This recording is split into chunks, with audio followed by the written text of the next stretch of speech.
नेपाल वैदेशिक सेवा संघका प्रतिनिधिहरू, विभिन्न राजनीतिक शैक्षिक संस्था, समाजका अध्यक्षहरू, प्रतिनिधिहरू, लामो समयदेखि हलभित्र सबै साथीहरूको राय सुन्न बसिरहनुभएका व्यवसायी साथीहरू, पत्रकार मित्रहरू, वास्तवमा आज यो व्यवसायिक भेला बोलाउने सन्दर्भमा पनि धेरै रायहरू आएको आवश्यक थियो र जसले जस्तो राय दिए पनि अहिलेको नेतृत्व यी व्यवसायी साथीहरूबाट नै निर्वाचित भएर आएको हुँदा यो सङ्कटको घडीमा यी व्यवसायी साथीहरूको माझमा नै गएर साथीहरूको राय सुझाव लिएर अगाडि बढ्नुपर्छ भन्ने हिसाबले यो भेला आयोजना गरेको म जानकारी गराउन चाहन्छु। वास्तवमा धेरै वक्ता साथीहरू आउनुभयो, आफ्नो कुरा राख्नुभयो। यसमा मान्छेको सोच, केही साथीले भन्नुभयो आज मलेसियाको 1 वर्ष पुगेको हिजोको दिन, आज व्यवसाय सकिएको दिन, यी यावत कुराहरू नै आए।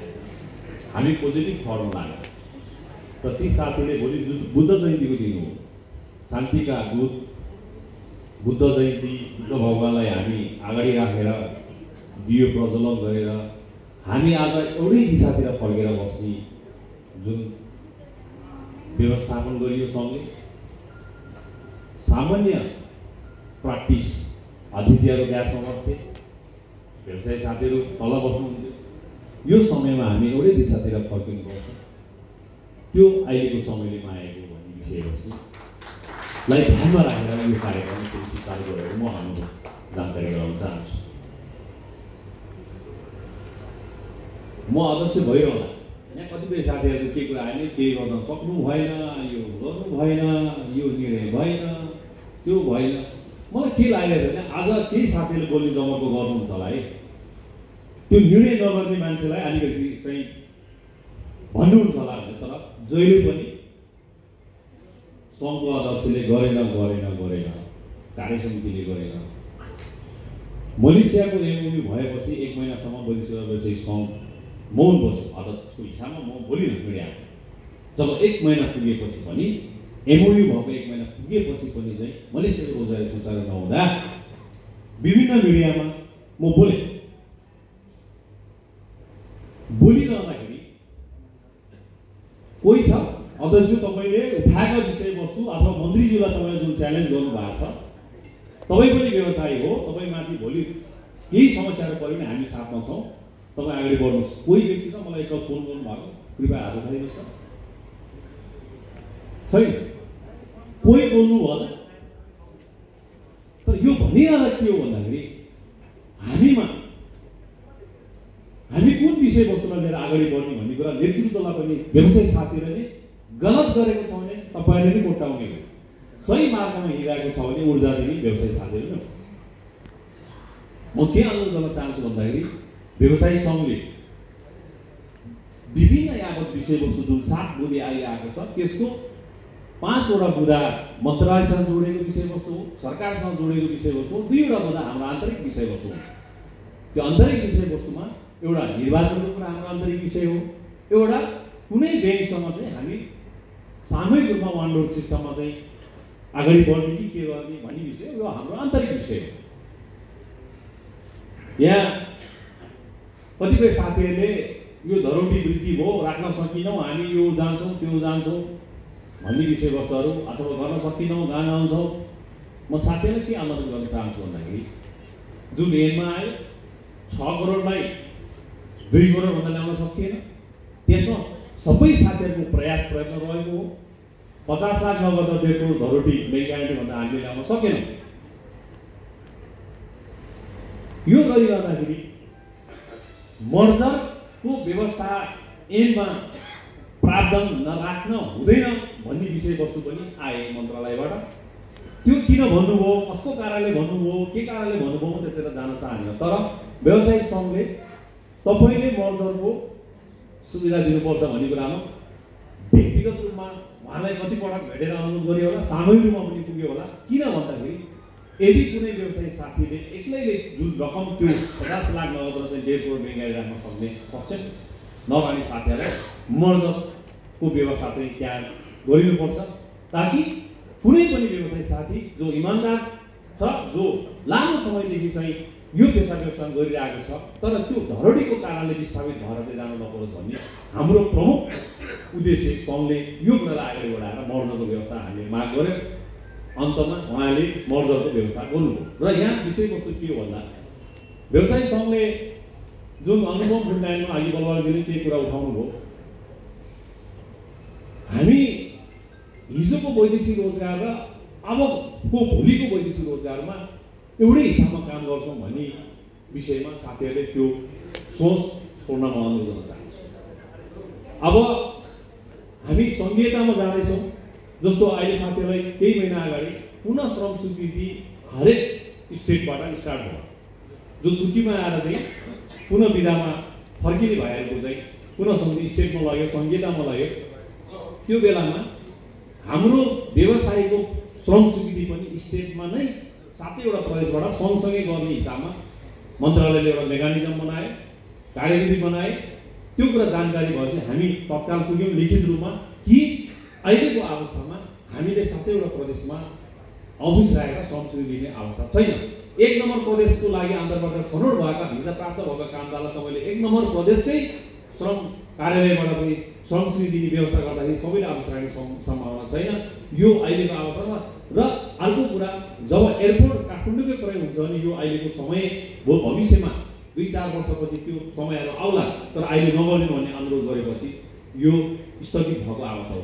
म यहाँ के जोड्न चाहन्छु भन्दाखेरि भविष्यमा हरेक प्रदेशबाट एयरपोर्टहरू बन्दै जाँदा त्यहीबाट उठ्दै जाँदाखेरि हाम्रा कार्यालयहरू, शाखा कार्यालयहरू राख्नुपर्ने अवस्थामा अहिले जसरी चाहिँ हामी काठमाडौँमा राखेर चाहिँ कार्यालय सञ्चालन गर्छौँ त्यो आर्थिक हिसाबमा त्यो सबै साथीहरूलाई सम्भव छ कि छैन। त्यो हुँदाखेरि आफ्नो संस्थालाई बलियो बनाऊ।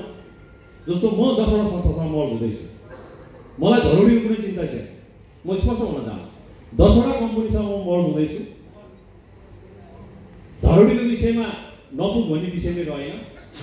एक्लै राख्ने साथीहरू जसको ब्याङ्क ग्यारेन्टी पुग्दैन, जसले घर जग्गा राख्छ, त्यो साथीहरूको लागि ब्याङ्कले दिने आफ्नै पहुँचमा कामहरू होला। तर एक्लै गर्छु भन्ने साथीहरू जसको मर्जरमा जान नचाहने साथीले हामीले चाहिँ खासै गरिदिनुपर्छ भन्ने हिसाबमा जुन अघि नै पनि कुरा आयो, मान्छेले भनिसक्नु भएको छ।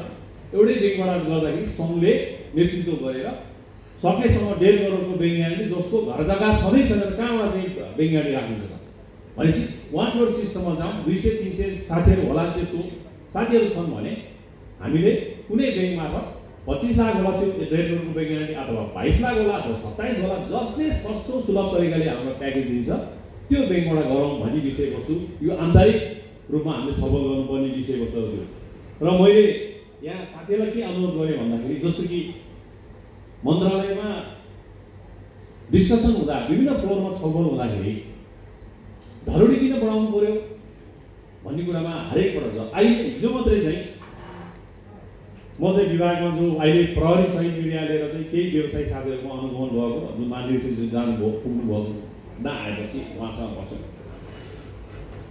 पोल्यान्डमा पठाउने कामदार पठाउने नाममा, युरोपका विकसित मुलुकमा कामदार पठाउने नाममा अहिले जो 1 करोड 1.5 करोड ठगी गरेर जो केही मेम्बर रनअवे भएको भिडियोमा हामीले सुनिरहेको छ। हाम्रा साथीहरूले 1 लाख रुपियाँ एडभान्स लिनुभएको छ भन्ने कुरा विभागमा उजुरी परेको छ। महिनौसम्म भिजा उपलब्ध हुँदैन, महिनौसम्म कामदार पठाइन। अनि हामी फेरि के भन्छौँ, सरकारले हाम्रो कुरा सुन्दैछ। नेतृत्वले डायलग गर्दाखेरि तपाईँको यो ल उदाहरणको लागि म दुबईको सेक्युरिटी गार्ड गर्ने काम गर्ने साथीहरूले 4000 दिरामसम्म पठाउनुहुन्छ। त्यसको स्यालेरी भनेको लगभग 1 लाखको रेन्ज हो। ल 1 महिनाको स्यालेरी सेवा शुल्क सरकारले दियो भने 1 लाख रुपियाँ मात्रै पठाउन चाहिँ सबै रेडी हो, सक्नुहुन्छ? यही विषयवस्तु क्वेसन चिन्ह चाहिँ सङ्घको अध्यक्षलाई सोद्धाखेरि सक्छु, हाम्रो व्यवसायले त्योभन्दा बढी लिँदैन भन्दाखेरि त्यसलाई मिनिमाइज गरेर ल्याउनु त। मार्केटमा यो चाहिँ अत्याधिक रकमको कुराहरू आइरहेको छ, यो चाहिँ के हो त भन्दाखेरि सङ्घले भन्दा कसरी सुन्नेवाला छ? म के भन्न चाहन्छु भन्दाखेरि हामीभित्रका समस्याहरू हामीभित्र छन्। समस्याहरू समाधान गर्नलाई हामीले नै समाधान गर्दै जाने विषयवस्तुहरू हो। र अहिले सङ्घले यो डाइलग गरेर जुन इन्ट्रेस्टको चाहिँ ब्याज पाउनुपर्छ भन्ने विषयमा हाम्रो जिकिर लजिकल्ली गलत छैन भन्ने कुरा साथीहरूले भनिसक्नुभयो। अरू गाडी व्यवस्था छ भने हामीलाई किन भन्ने कुरा, त्यही कुरा 10 पटक भेटेर चाहिँ अनुरोध गर्दा कुनै सुनवाई नभएको कारणले पनि यो ढेला बोलाएको हो। अब गर्ने के? हामीले ध्यानाकर्षण गर्ने कार्यक्रम त अगाडि बढाउन सक्छौँ होला। त्यसैले जस्तो नेगोसिएसन र प्रेसर हामी सही टाइम क्रिएट गर्दै जान्छौँ, तर दिन सक्ने प्रेसर हामी क्रिएट गर्छौँ पहिलो साङ्केतिक रूपमा। र मैले यहाँ साथीहरूलाई हाम्रा ध्यानाकर्षणका कार्यक्रमहरू राष्ट्रलाई राज्यलाई अनुरोध गर्ने अथवा दबाब दिने कार्यक्रमहरू चरणबद्ध रूपमा अगाडि बढ्ने नै छ। र पहिलो साङ्केतिक रूपमा ध्यानाकर्षण कार्यक्रम सङ्घले अगाडि बढाउन जेठ 17 गतेदेखि जेठ 23 गतेसम्म 7 दिन वैदेशिक ऊर्जामा कुनै पनि कामदारलाई उडान नगरिदिन म अनुरोध गर्न चाहन्छु। कुनै पनि कामदारले हाम्रो कार्यालय सञ्चालन हुनेछ, हामी पूर्व र अन्तिम स्वीकृति लिने नै छौँ, तर त्यो 7 दिन कुनै पनि कामदारको उडान हुने छैन। कसैले पनि टिकट नमगाउनुहोस्, टिकट नबनाइदिनुहोस् भन्ने म 1 नम्बरमा अनुरोध गरेँ। यसमा साथीहरूको सहमति भने ताली बजाइदिन म अनुरोध गर्न चाहन्छु। र यो बिचको समय लगभग 14-15 दिनको समयमा यो जुन कार्यदल छ सरकारले हाम्रो ब्याज दिने भन्ने विषयवस्तु, मलेसियाको रोजगारी यो 15 दिनभित्र सुचारू गर्ने विषयवस्तु र हाम्रो सेवा शुल्क लगायतका विषयवस्तुहरूमा तत्काल गर्न सकिने कुरालाई 15 दिनभित्र निर्णय गरियोस्। जुन निर्णय के हो, नियमावलीको दफा 25 मा इन्ट्रेस्टका कुराहरू राखेको धरोहरीको 75% रकम वाणिज्य ब्याङ्कमा राख्नेछ र प्राप्त भएको ब्याज कोषमा, प्रबन्धन बोर्डको कोषमा जानेछ भन्ने जुन अहिलेको नियमावलीमा जुन व्यवस्था छ, त्यो व्यवस्थालाई मन्त्रीज्यूले टिप्पणी उठाएर प्रबन्धन बोर्डको कोषमा जानेछ भन्ने शब्दको ठाउँमा इजाजतवाला पत्र प्राप्त व्यवसायिक संस्थाकै खातामा जानेछ भन्ने शब्द परिवर्तन गरेर क्याबिनेटमा लगेर निर्णय गरायो भने पुग्छ। यसलाई सदनमा लानुपर्ने र संशोधन गरेर सदनमा लानुपर्ने जरुरी छैन। नियमावलीमा संशोधन गरे पुग्ने विषय हो। त्यसै कारणले गर्दाखेरि मन्त्रीज्यूलाई म यहीँबाट अनुरोध के गर्न चाहन्छु भन्दाखेरि हामी व्यवसायहरूले तपाईँले ल्याएका धरोहरीका प्याकेजहरूमा असहमतिहरू रह्यो होला। राज्यले पनि यो क्षेत्रलाई व्यवस्थित गर्ने उद्देश्यले यी विषयवस्तुहरू ल्यायो होला, तर जे जस्तो भए पनि यी व्यवसायी भनेका यी व्यवसायी रहेर नै तपाईँको मन्त्रालय रहने हो, यी व्यवसायी रहेर नै तपाईँ मन्त्री रहने हो। त्यसैले यो न्यूनतम जुन नगद हामीले राख्नुपर्ने 50 लाखको जुन ब्याज छ, कतिपय साथीहरूले 1 करोड राख्ला, कतिले 2 करोड राख्ला, त्यो नगद रकमको ब्याज दिने व्यवस्था चाहिँ यथाशक्य गरिदिनुहुन्छ भन्ने हामीले विश्वास लिएका छौँ। र दोस्रो कुरा, हामीले जुन 5 बुँदे माग राखेर अगाडि बढ्ने क्रमको विषयमा दूतावास माग पत्र प्रमाणीकरण जुन सिफारिस गर्ने जुन व्यवस्था छ, त्यसमा श्रम रोजगार र सामाजिक सुरक्षा मन्त्रालयको सभामा परराष्ट्र मन्त्रालयका सम्मिलित प्रतिनिधि सम्मिलित चाहिँ एउटा बैठक भएको अवस्था थियो। यहाँ हामीले वैश्विक व्यवसाय सङ्घले के अनुरोध गरेको भन्दा ठिक छ, विभिन्न युजर नेम पासवर्डहरू हामी व्यवसायले दिएको अवस्था छ, ओरिएन्टेसन संस्थालाई दिएको अवस्था छ, मेडिकललाई दिएको अवस्था छ, विभागले चाहिँ यो जुन अनलाइन सफ्टवेयर चलाएको अवस्था छ, काठमाडौँ कार्य चल्छ र दूतावासको जुन कर्मचारी 2 जना नियुक्ति भएको छ, एकजनाले त्यसलाई प्रमाणीकरणलाई उसले इन्ट्री गर्छ, दोस्रो व्यक्तिले त्यसलाई रुजु गरेर फाइनल एप्रुभ गर्ने जुन सिस्टम छ अहिले, त्यसलाई हामीले पहिलो पटक त्यो मुलुकमा रहेको रोजगारदाता कम्पनीले आफ्नो आवश्यक पर्ने सम्पूर्ण कागजात लिएर दूतावासमा उपस्थित हुने एक पटकलाई पहिलो पटकलाई र उसलाई युजर नेम र पासवर्ड दिनुहोस्। त्यो युजर नेम र पासवर्ड दिइसकेपछि सम्बन्धित मुलुकमा रहेको उसको जुन संस्थामा आबद्ध छ, जुन कम्पनी चेम्बर अफ कमर्समा चाहिँ एप्लिकेसन छ भने चेम्बर अफ कमर्समा उसले स्ट्याम्प लगाउँछ, स्क्यान गर्छ, दूतावास पठाउँछ, त्यो सबै डकुमेन्ट विभाग जान्छ, ताजल जान्छ, व्यवसाय हामीमा आउँछ र त्यसको जुन पेमेन्ट छ एटेस्टेसनको त्यसको कस्ट चाहिँ अनलाइन सिस्टम मार्फत कार्ड मार्फत चाहिँ एकाउन्टमा पे हुन्छ र त्यो डकुमेन्ट डाइरेक्ट अरिजिनल हामी वेबसाइटमा आउँछ भन्ने सिस्टममा लैजानको लागि यो प्रयासहरू 2-4 पटकको छलफल भइसकेको अवस्था छ। तर अहिले वास्तवमा भन्नुपर्दाखेरि परराष्ट्र मन्त्रालयका केही साथीहरूले यो विषयमा चाहिँ असहयोग गरेको कारणले गर्दाखेरि अथवा चासो नदिएको कारणले अड्केको विषयवस्तु छ। यो विषय पनि हामीले यही मागमा चाहिँ राखेर तत्काल दूतावासमा मागपत्र सिफारिस गर्नुपर्ने जुन सिस्टम छ त्यसलाई अनलाइन प्रणाली मार्फत लगेर चाहिँ अगाडि बढाउन हामी यही मागमा समावेश गर्ने मैले जानकारी गराउन चाहन्छु। र साथीहरूलाई मैले के अनुरोध गर्न चाहन्छु भन्दाखेरि जस्तो कि साउदी अरबको अहिले 1000 स्यालेरी छ, 300 खाना दिनु पर्यो भन्ने कुरा जुन क्याबिनेटबाट निर्णय गरेर लागू भएको अवस्था छ। हामीले न्यूनतम पारिश्रमिक चाहिँ यसरी दूतावासले एकलौटी ढङ्गले तोक्दाखेरि यो अलिकति त्यहाँको सरकारले मानेन, त्यो देशको सरकारले नमानिकन दूतावासले तोकेको स्यालेरी इम्प्लिमेन्ट हुन सकेन भन्ने कुरामा यो चाहिँ हामीले त्यसको विरोध गर्दा अथवा छलफलमा कुरा गर्दाखेरि उल्टी प्रश्नका कुराहरू के हुन् भन्दाखेरि डाइलेक्ट गर्दाखेरि कतिपय कुरा चाहिँ के भन्दाखेरि आफ्नो लागि मात्रै अथवा व्यवसायको लागि मात्रै बोलेर भएन, कामदारको हित अथवा कामदारको चाहिँ समस्यामा केन्द्रीकृत रह्यो बोलिरहनु अथवा त्यसमा पनि ध्यान पुर्याएर चाहिँ राख्नुपर्ने कुराहरू भन्दाखेरि साउदी अरबले लोकल लेगलाइजेसनको कुरा गरे, राम्रा ओहदामा पदमा आफ्नै देशको नागरिक प्रयोग गर भनेर चाहिँ साउदी सरकारले निर्णय गर्दा हाम्रा नेपालबाट गएका उच्च ओहदामा काम गरेका अथवा जुन लोकलाइजेसनको क्याटेगोरी जुन 69वटा तोकियो त्यतिखेर हाम्रा चाहिँ कामदारले श्रमिकले रोजगारी गुमाउँछ, विदेशी कामदारले रोजगारी गुमाउँछ भन्ने कुरामा साउदी सरकारले ध्यान दियो। त नेपाल सरकारलाई कुनै पत्र पठायो, उसले आफ्नो नागरिकको लागि निर्णय गर्न मिल्छ भने नेपाल सरकारको एउटा दूतावासले नेपाल सरकारलाई क्याबिनेटलाई जानकारी गराएर यति तलबभन्दा कममा कामदार नपठाउने अथवा नमगाउने भन्ने निर्णय गर्दाखेरि तपाईँहरू व्यवसायले साथ दिनुपर्नेमा तपाईँहरूले यसको विरोध किन गर्नुहुन्छ? यी खालका प्रश्नहरू झेलिन जाँदाखेरि हामीले बारम्बार के भनेको भन्दा एमओयूमा न्यूनतम पारिश्रमिक तोकौँ। जस्तो अघि नै कुरा उठ्यो 18,750 रियाल छ, त्यो सरकारले तोकेको हामी 900+300 मा छौँ।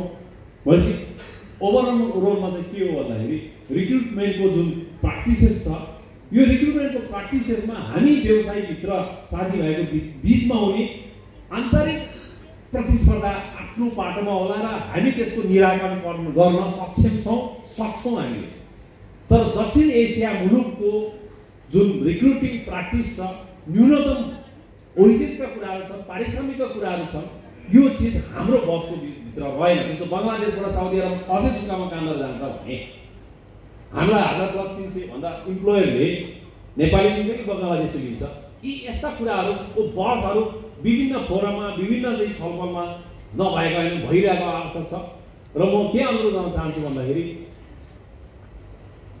अघि एकजना मित्रले भन्नुभयो लट्ठी समाउनु भयो, सर्प मार्न सक्नु भएन। हो, अवश्य निर्णयकर्ता आफू परेन, मैले नै निर्णय गरिदिन मिल्नु भएन, मैले अहिलेसम्म के निर्णय गरिदिँदै गर्दिनँ।